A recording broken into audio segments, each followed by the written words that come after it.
하나님께서는 이방인 고넬료에게 사도 베드로를 보내셨고요. 베드로는 고넬료와 또 그와 함께한 무리들에게 하나님의 말씀을 전했습니다. 그 말씀의 핵심은 예수 그리스도, 만유의 주 되신 예수 그리스도의 십자가와 부활의 메시지였습니다. 베드로의 설교가 다 끝나기도 전에 하나님이 얼마나 급하셨던지 그 말씀을 듣는 중에 모든 이들에게, 말씀을 듣는 모든 무리들에게 성령을 부어 주셨습니다.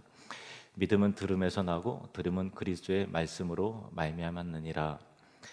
이 말씀처럼 베드로의 설교를 들으면서 그들 안에 주 예수 그리스도를 향한, 복음을 향한 믿음이 일어나게 되었고, 하나님은 그들의 믿음을 확인하자마자 설교 중에 그 즉시로 구원의 증표로서 성령을 부어 주셨던 것입니다.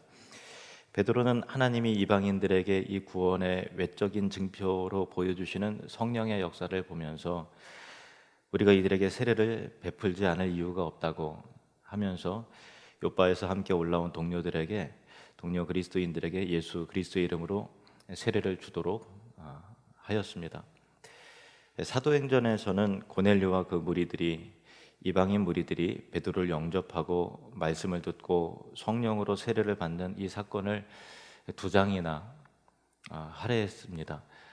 성경은 참 이 말씀의 장을 할애하는데 굉장히 인색한데, 이 두 장이나 할애했다는 것은 이 사건을 굉장히 비중 있게 다룬다는 의미입니다. 이것은 단순히 개인과 그 가족들이 구원을 얻은 사건이 아니라 하나님께서 오랫동안 약속하시고 예정하시고 추진해 오신 모든 열방과 민족이 하나님께로 돌아와 구원을 받는 그 약속 성취의 출발점이요, 또 문턱이었기 때문에 구속사적으로 엄청나게 의미 있는 사건이므로 성경은 두 장이나 할애하면서 비중 있게 다루고 있는 것이죠.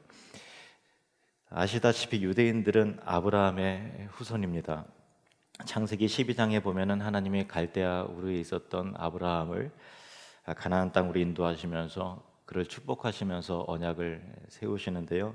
이것을 아브라함 언약이라고 합니다. 같이 따라해 볼까요? 아브라함 언약. 그런데 사실 이 언약은 성경에서 첫 번째 언약이 아니고요, 세 번째 언약입니다. 첫 번째는 아담과 함께 세우셨습니다. 이것을 아담 언약이라고 하고요. 두 번째 언약은 노아와 세우셨습니다. 이것은 노아 언약이라고 합니다.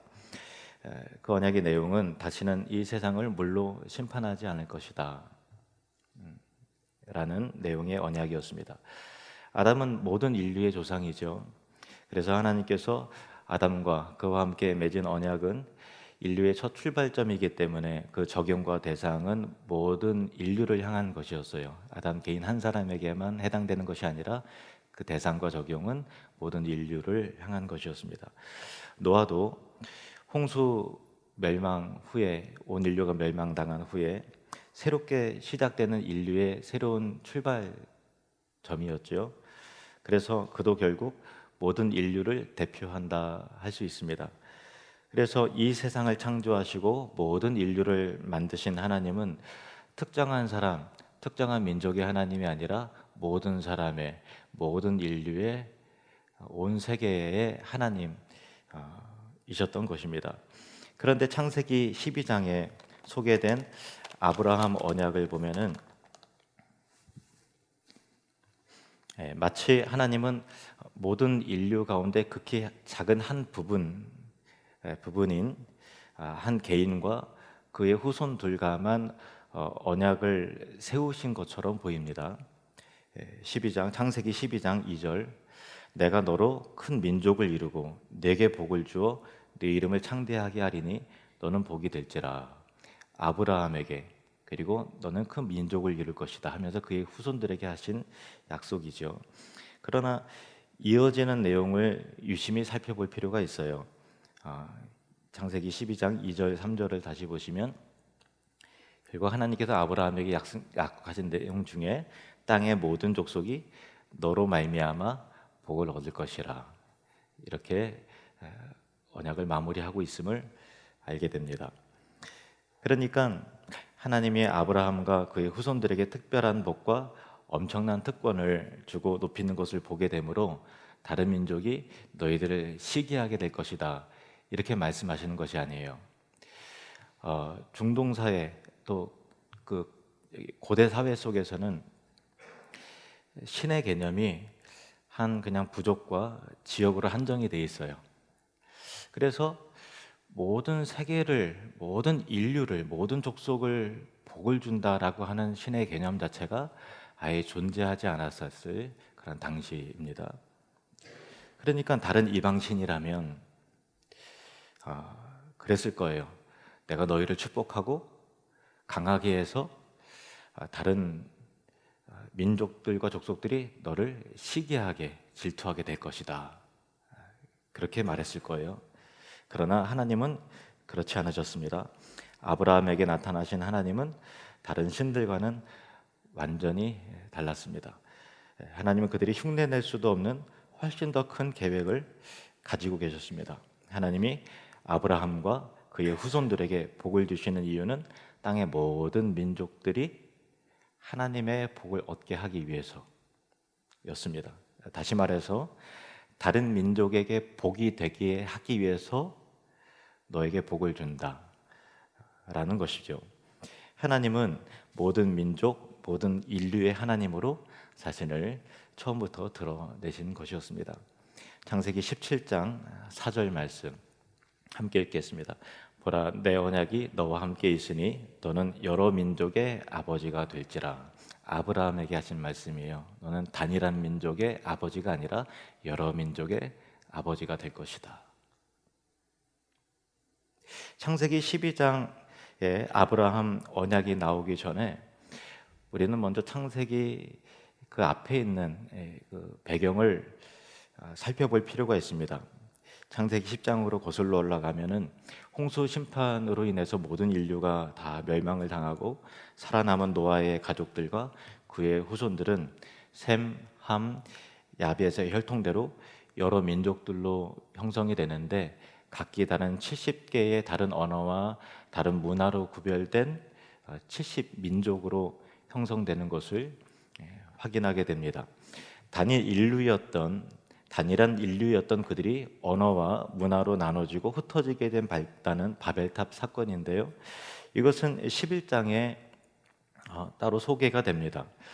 온 땅의 언어와 말이 아직 하나였을 때 그들은 하나님을 대적하고 자신의 명성을 높이기 위해서, 자기 스스로의 이름을 알리기 위해서, 스스로를 예배하기 위해서 바벨탑을 쌓았습니다. 높은 탑을 쌓았습니다. 하나님을 버리고 스스로를 예배하려는 교만한 동기였습니다. 그래서 하나님은 언어를 혼잡하게 하심으로 그들을 언어대로 또 문화대로 온 지면에 흩으셨죠. 인류가 70민족으로 흩어진 이 배경 속에서 하나님은 아브라함을 불러내어 언약을 맺으시는 것입니다.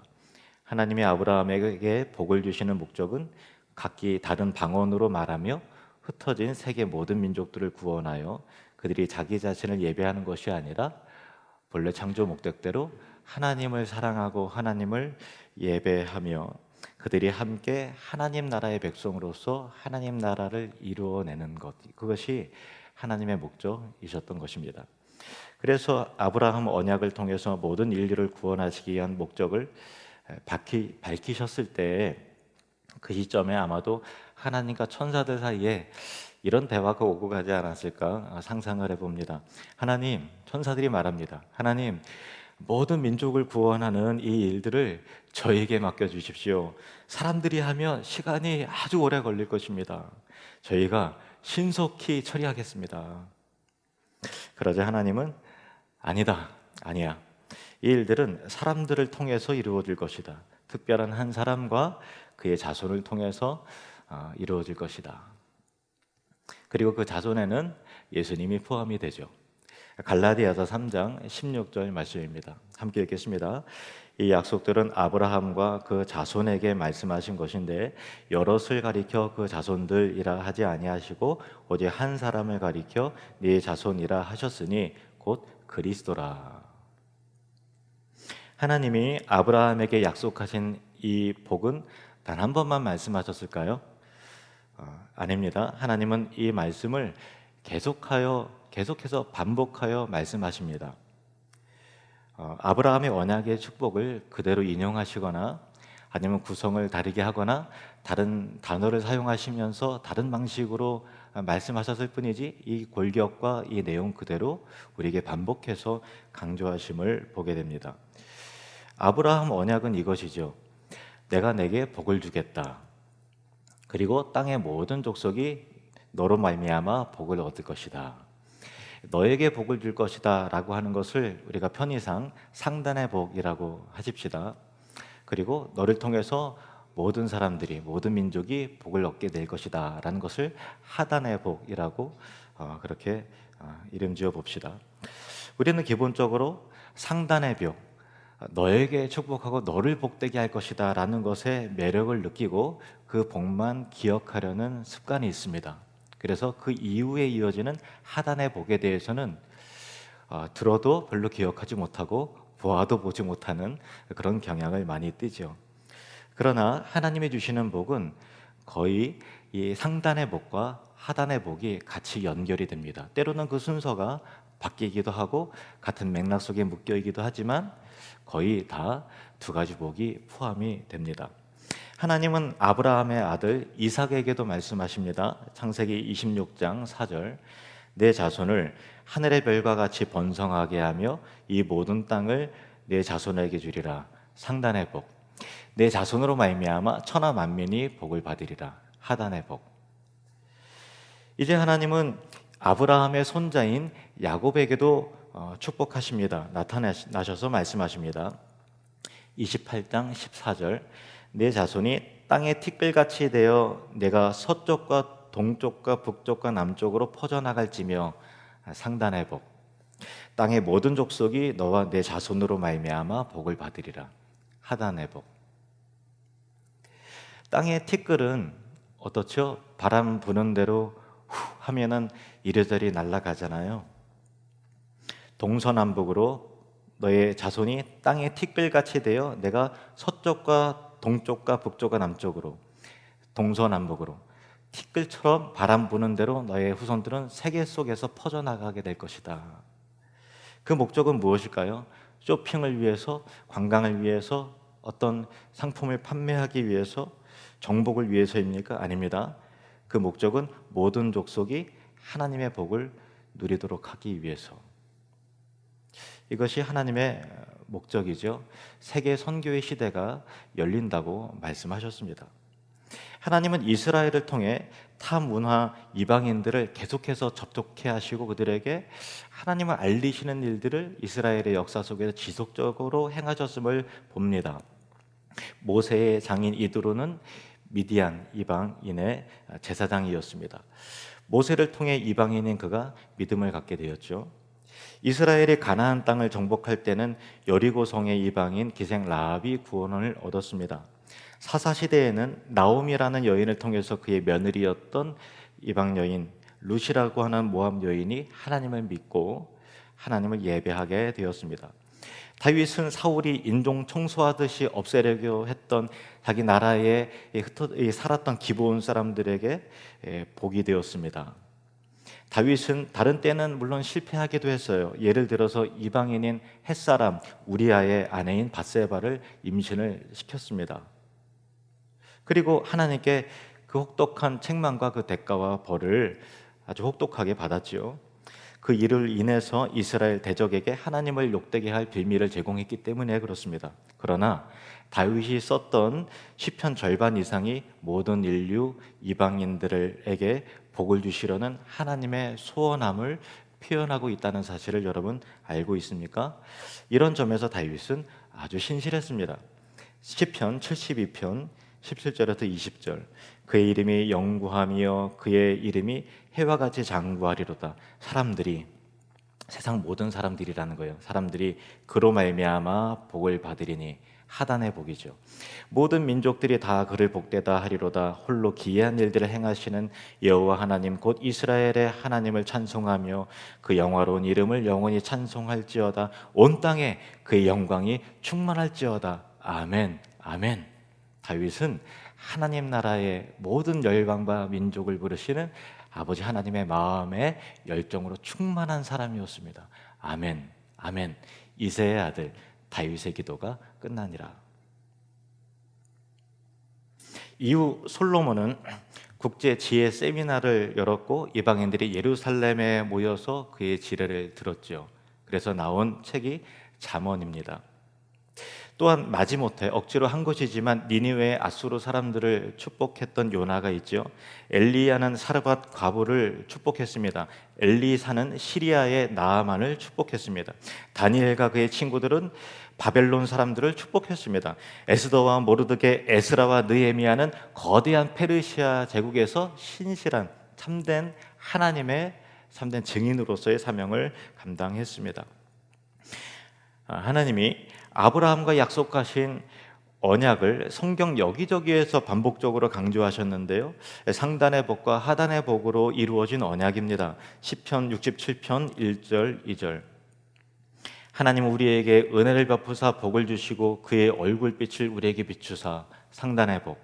주의 도를 땅 위에 주의 구원을 모든 나라에게 알리소서. 하단의 복. 67편 7절. 하나님이 우리에게 복을 주시리니. 상단의 복. 땅의 모든 끝이 하나님을 경외하리로다. 하단의 복. 땅의 모든 끝이 하나님을 예배하고 찬송하고 경배한다라는 거예요. 예레미야 1장 5절. 내가 너를 모태에 짓기 전에 너를 알았고 네가 배에서 나오기 전에 너를 성별하였고. 상단의 복. 너를 여러 나라의 선지자로 세우노라.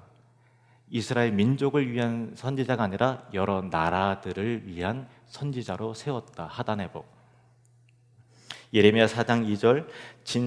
진실과 정의와 공의로 여호와의 삶을 두고 맹세하면. 누가요? 이스라엘이. 상단의 복을 말하죠. 하단의 복은 이어집니다. 나라들이, 여러 나라들이 나로 말미암아 스스로 복을 빌며 나로 말미암아 자랑하리라. 하단. 여러분이 잘 아시는 야베스의 기도 한번 살펴볼까요? 역대상 4장 10절 같이 읽겠습니다. 야베스가 이스라엘 하나님께 아뢰어 이르되 주께서 내게 복을 주시려거든 나의 지역을 넓히시고 주의 손으로 나를 도우사 나로 환난을 벗어나 내게 근심이 없게 하옵소서 하였더니 하나님이 그가 구하는 것을 허락하셨더라. 우리가 예전 성경은 나의 지경을 넓히시고 이렇게 돼서 이 구절을 우리가 다 좋아하고 알았는데, 이 지역을 넓힌다, 지경을 넓힌다라는 것이 그저 나의 넓은 땅과 나의 영향력은 넓은 영향력을 갖길 원한다는 것이라기보다는 계속해서 흘러오는 문맥은 무엇을 말합니까? 하나님이 나를 통해서 복이 더 넓은 지역으로 모든 민족에게로 흘러가기를 원한다는 선교적 비전임을 알 수 있죠.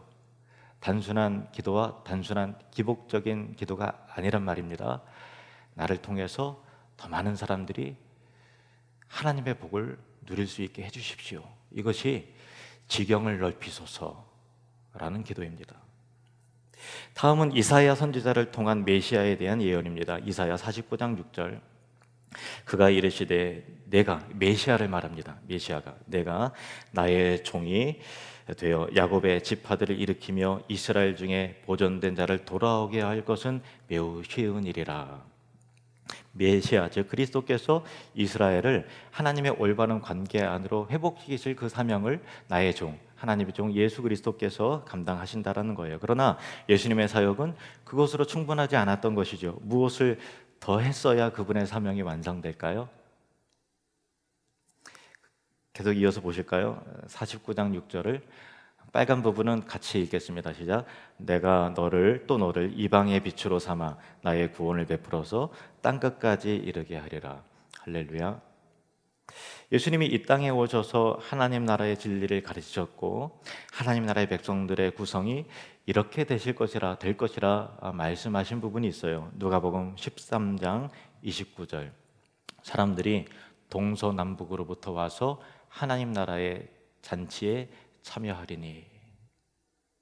동서남북으로 흩어진 다른 언어, 바벨 사건으로 인해서 70민족, 70문화, 70언어로 구성된 다른 민족으로 동서남북으로 흩어진 그들이 다시 돌아와서 하나님 나라에 참여해서 어린 양으로 이루어진 구속의 일들을 기념하여 노래하고 찬미하고 먹고 마시는 하나님 나라의 잔치가 이루어지게 될 것이다. 그분을 예배하게 될 것이라는 말씀이셨습니다.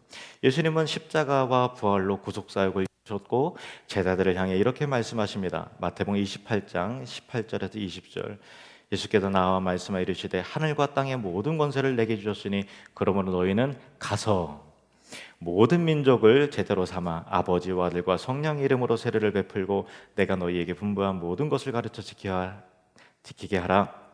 볼지어다 내가 세상 끝날까지 너희와 항상 함께 있으리라 하시니라.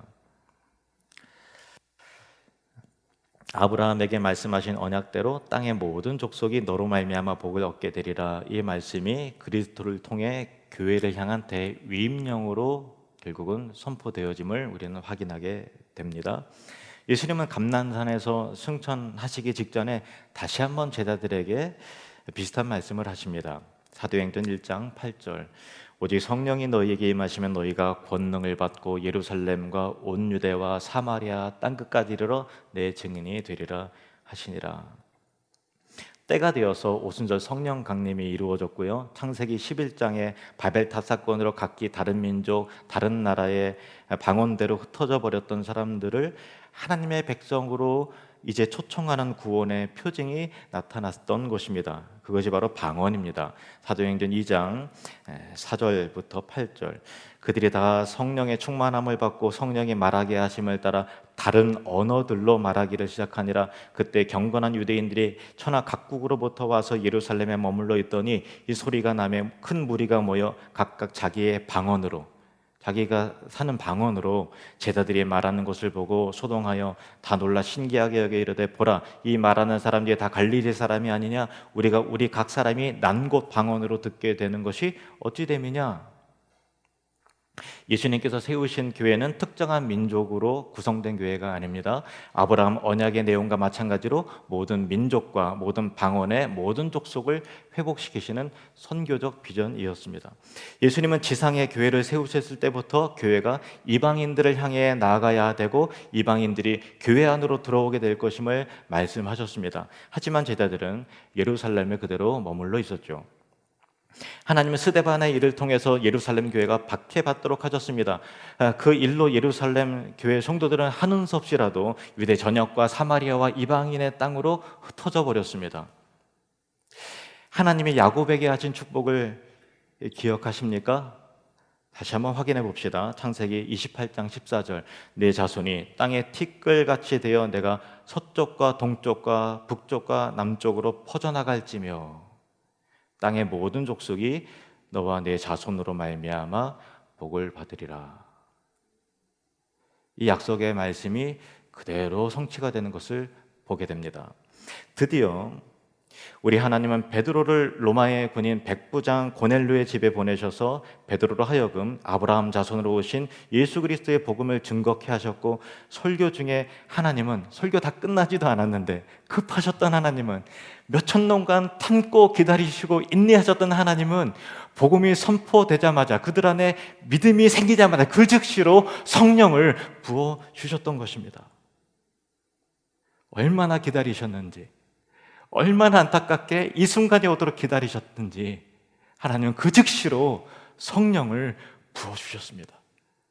사도행전 10장 44절부터 베드로가 이 말을 할 때에 성령의 말씀 듣는 모든 사람에게 내려오시니 베드로와 함께 온 할례 받은 신자들이 이방인들에게도 성령 부어주심으로 말미암아 놀라니 이는 방언을 말하며 하나님 높임을 들음이로라. 성령을 받은 이방인들이 방언을 하면서 하나님을 경배했다는 거예요. 여기에는 구속사적인 의미가 담겨 있죠. 우리는 그것을 주목해야 합니다. 창세기 11장 바벨 사건을 통해서 각 방언대로 흩어진 민족들이 자기 자신을 예배하겠다고, 우리 명성을 높게 해서 지면에 우리 이름을 알리자, 하나님을 예배하기를 거절하고 스스로의 이름을 예배하기로 결단했던 그 민족을 하나님께서 이렇게 흩으셨는데, 이제 그 방언을 통해서 민족들의 회복을 알리는 것이며 교회의 시작인 오순절 역사 안으로 이방인들을 공식적으로 초청한 성령의 역사였던 것입니다.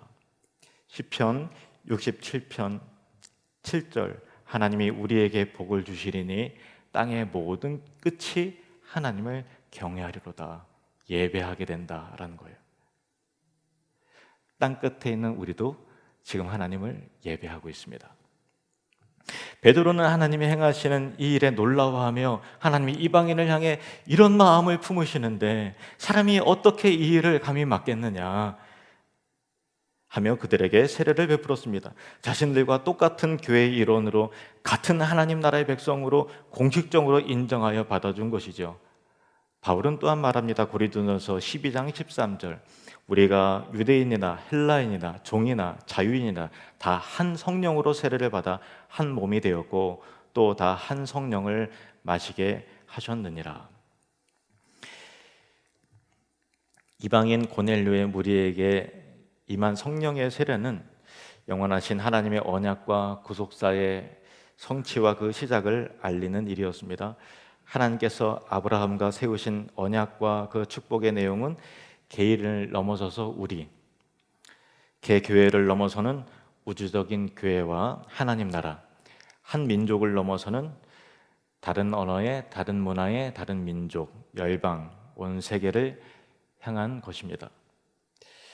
교회는 주님이 세우신 것이죠. 우리 사람이 교회를 세우지 않았습니다. 교회는 주님의 것입니다. 따라서 교회의 비전은 예수 그리스도의 비전과 일치해야 합니다. 예수님의 비전은 하나님 나라이며 그 하나님 나라의 확장과 그 기독교 복음운동, 이것을 선교라고 합니다. 그러므로 모든 신자는 선교적 신자가 되어야 하고 모든 교회는 선교적 교회가 되어야 합니다. 여러분, 선교적 비전을 그리스도와 함께 같이 품으십시오. 선교적 열망이, 하나님 나라의 열망이 저와 여러분의 심장을 뜨겁게 달구기를 원합니다. 기도하시겠습니다.